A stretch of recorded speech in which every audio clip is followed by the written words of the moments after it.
too. We're learning more about the creators of the interrogation tactics under the Bush administration. Contessa Brewer has more on this. Yeah, David, those tactics included waterboarding, shoving people into walls, and other treatment President Obama now calls torture. ABC News reports the CIA hired 2 military psychologists to develop and oversee interrogations on top al-Qaeda suspects at secret CIA sites. And 2 planners reportedly were paid $1,000 a day to do that. Here's the thing. ABC says these planners had no previous experience conducting interrogations. With me now, Matthew Alexander, who's a former senior interrogator for the U.S. military and author of the new book, How to Break a Terrorist. Matthew, what's your reaction to the fact that ABC has now named and made public these psychologists?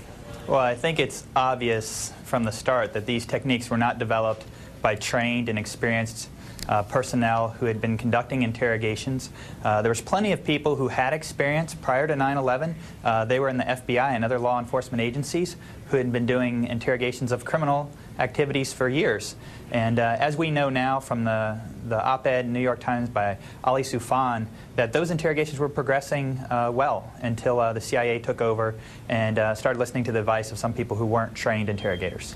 So the fact that the techniques are now being called into such question, there's a question of whether the creators of these programs, the ones who okayed it, whether there should be investigations and prosecutions. I mean, I heard an interview with you the other day, and you said simply they weren't effective. We should have never been using them because they weren't the most effective way to get information.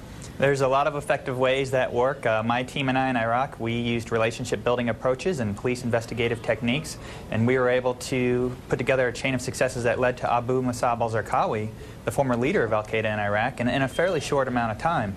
So there are more effective techniques, but the technique of torture has a lot of long-term negative effects, and it's counterproductive to what we're trying to accomplish in the war. And it's also a crime. Let's just say, I mean, if it's torture, then torture's a crime, and therefore those techniques are crimes. Were you ever ordered or asked to use techniques that you felt were morally questionable? No, I was never ordered to use those types of techniques. In fact, I forbid my team from using any techniques that would be considered enhanced interrogation techniques or torture. In fact, I didn't even encourage my team to use any approaches that were based on fear and control, because I think that's counterproductive to convincing somebody to cooperate. Have you seen an evolution in the way, Matthew, that the government views these interrogation tactics?